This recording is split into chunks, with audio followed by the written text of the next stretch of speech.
नमस्कार दोस्तों, खमा गणी, वंदे मातरम।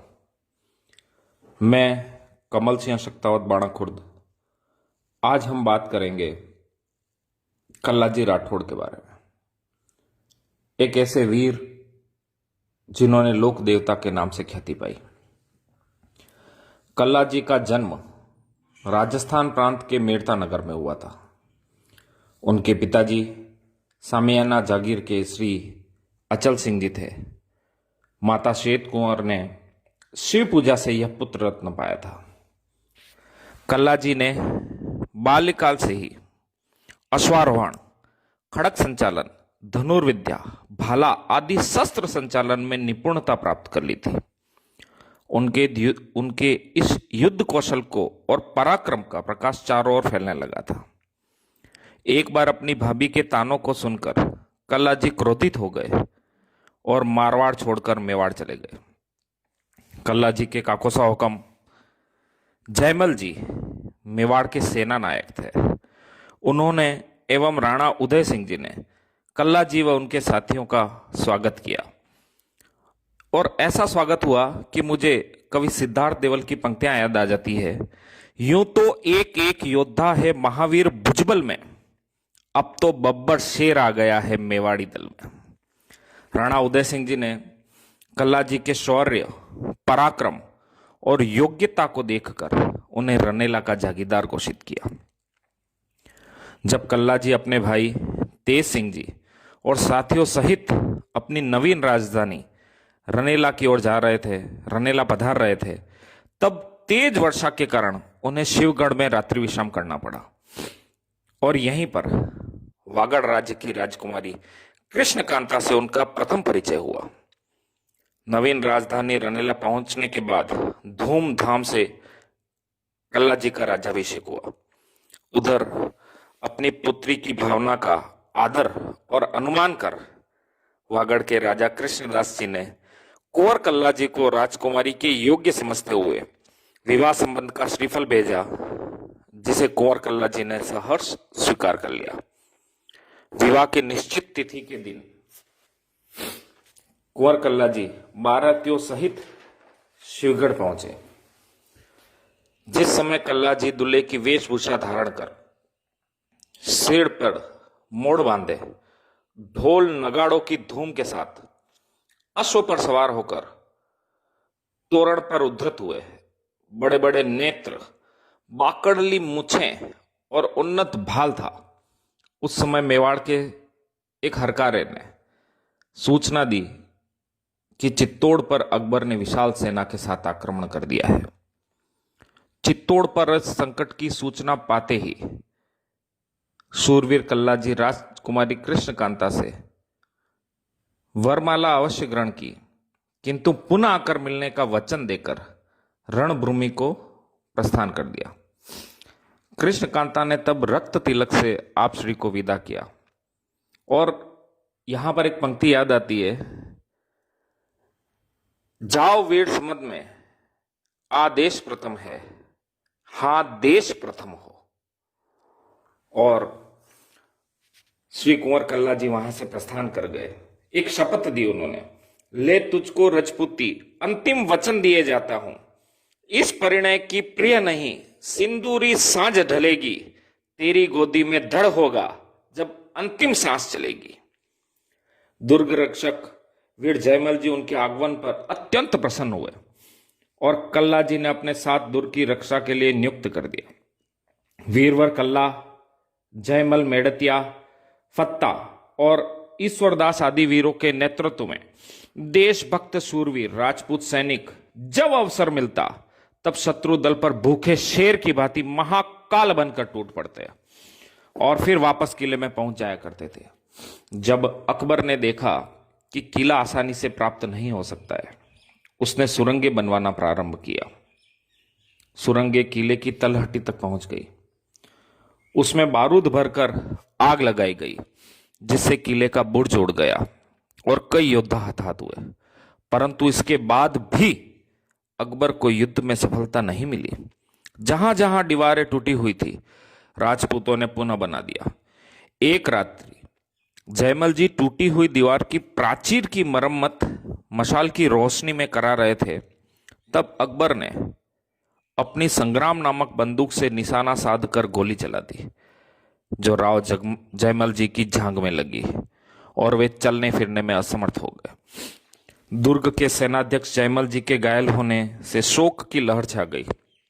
रात्रि में सभी क्षत्रिय क्षत्राणियों ने एकत्रित होकर शाही फौज के बढ़ते हुए दबाव, दुर्ग में गोला बारूद व भोजन की कमी और सेनाध्यक्ष के घायल होने के कारण जौहर और शाका का फैसला चुना। तारीख 24 फरवरी 1568 को श्री फत्ता जी की पत्नी फूल कुंवर के नेतृत्व में 13,000 राजपूत रमणियों और कुमारियों ने गंगा जल का पान कर, चंदन का लेप लगाकर और अपने परिजनों को अंतिम बार प्रणाम कर अपने सतीत्व की रक्षा के लिए हंसते हंसते स्वयं को जौहर की अग्नि में समर्पित कर दिया। यह मेवाड़ का लगातार तीसरा जौहर था। क्षत्रियों ने दुर्ग के गोमुख में स्नान कर, केसरिया बाना धारण कर, गंगा जल का पान कर, गीता पाठ सुन, कमर में श्रीफल बांधा, अमल पान किया। सेनाध्यक्ष राव जयमल जी ने सरदारों को अमल पान कराया।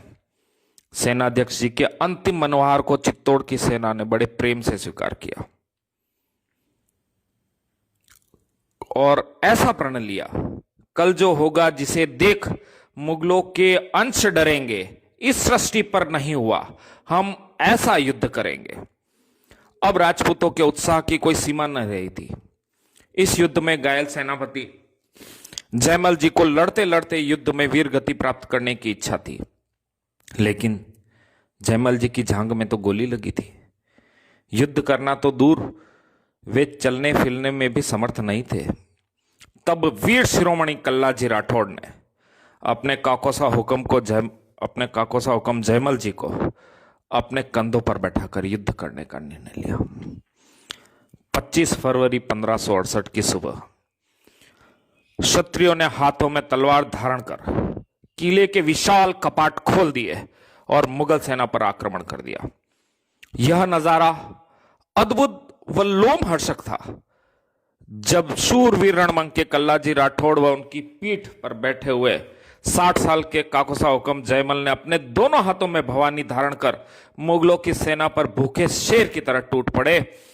जय एकलिंगनाथ, जय महादेव, जय बहन मां के नारों से वातावरण गूंज उठा।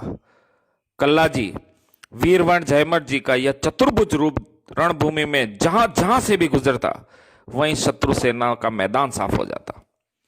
कल्ला राठौड़ और उनके कंधे पर बिराजे हुए घायल जयमल जी के दोनों हाथों में बिजली की तरह घूमती तलवारों ने असंख्य शत्रुओं का संहार किया। अकबर भी इस नजारे को आश्चर्यचकित होकर देख रहा था। इस भयंकर युद्ध में सैकड़ों घाव लगने के कारण राव जयमल जी का शरीर निश्चेष्ट हो चुका था। चित्तौड़ की रक्षा करते करते यह महावीर दुर्ग की हनुमान पोल व भैरव पोल के बीच वीर गति को प्राप्त हुए, जहां उनकी याद में आज भी स्मारक बने हुए हैं। महावीर कल्लाजी व वीर अग्रमणी जयमल जी की विमल स्मृति व निर्मल कीर्ति बनाए रखने के लिए चित्तौड़ के कीरे के भैरव पोल में, जहां कल्ला जी का शीश कटा तथा जहां जयमल जी ने वीरगति प्राप्त की, वहां इन दोनों की छत्रियां बनी हुई है। अकबर ने मुगल सेना को रण से पीछे हटता देख राजपूतों पर मतवाले खूनी हाथियों को छोड़ दिया। अकबर ने अपने विशाल हाथियों की सुंडों पर तलवारों की झालरें और दुधारे खांडे बंधवाए थे। इन हाथियों ने राजपूतों का घोर संहार करना प्रारंभ कर दिया, लेकिन वीर क्षत्रिय राजपूत भीषण गर्जना के साथ विशालकाय हाथियों पर खड़ग लेकर टूट पड़ते। कई राजपूतों ने मतवाले हाथियों से लड़ते लड़ते वीर गति प्राप्त की। सर्वदलन नामक हाथी ने जब एक राजपूत सैनिक को अपने सूंड में पकड़ लिया, तो कल्लाजी ने तलवार के एक भीषण प्रहार से इस विशालकाय हाथी की सूंड काट दी। हाथी चिंगाड़ कर वहीं धराशायी हो गया। वीर कल्ला तलवार चलाते हुए युद्ध कर रहे थे, तभी एक मुगल ने पीछे से तलवार चलाकर वीरवर कल्ला का सिर काट दिया। किंतु बिना सर के कल्ला जी का कबंद घोर संग्राम करते हुए दोनों हाथों में तलवार लिए, जैसे मां जगदम्बा मां भवानी उन तलवारों पर बिराजी हुई हो, मुगलों की फौज को चीरते हुए जा रहे थे। भला इस कबंद को रोकने की शक्ति किसमें थी? शाही फौज रास्ता छोड़कर खड़ी हो गई। मान्यता है कि कल्ला जी का कबंद योग शक्ति, माता जी के आशीर्वाद और गुरु आशीर्वाद से कृष्णकांता की याद में आधुनिक मंगलवाड़, कुराबड़, बंबोरा, जगत और जयसमंद होता हुआ रनेला जा पहुंचा। शिवगढ़ में राजकुमारी कृष्णकांता ने तपोबल व विशुद्ध स्नेह आकर्षण शक्ति से यह अनुभव कर लिया कि कल्ला जी ने मेवाड़ रक्षार्थ अपना शीश मातृभूमि को अर्पण कर दिया और अपने दिए हुए वचन के कारण मुझसे मिलने पधार रहे हैं। तब 16 श्रृंगार कर शिवगढ़ से विदा लेकर कृष्णकांता प्रिय मिलन को आतुर होकर दुल्हन के रूप में रनेला जा पहुंची। रनेला में कल्ला जी का कबंद नीले घोड़े पर सवार होकर दोनों हाथों में तलवार ले आया। वीर शिरोमणि कल्ला जी ने राजकुमारी को दिए हुए वचन को पूरा कर रनेला की पावन धरा पर अपना मानव देह त्याग दिया। विधिवत चंदन की चिता तैयार की गई। राजपूताना परंपरा अनुसार कृष्णकांता सती होने के लिए कल्ला जी के कबंद को गोद में लेकर चिता में विराजित हो गई। हाथ जोड़कर राजकुमारी जी ने मन ही मन भगवान का स्मरण किया कि मेरे स्वामी का सिर मुझे प्राप्त हो। राजकुमारी के सतीत्व की शक्ति से कल्ला जी का सिर भैरवनाथ व देवीय शक्ति की कृपा से उनकी गोद में आ पहुंचा।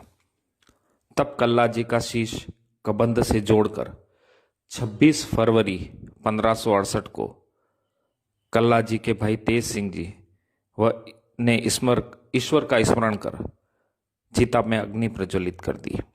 इस प्रकार शिरोमणि कल्ला जी और महासती कृष्णकांता का प्रेम पूरे विश्व में अमर हो गया। बोलिए श्री कमदज कल्ला राठौड़ की जय।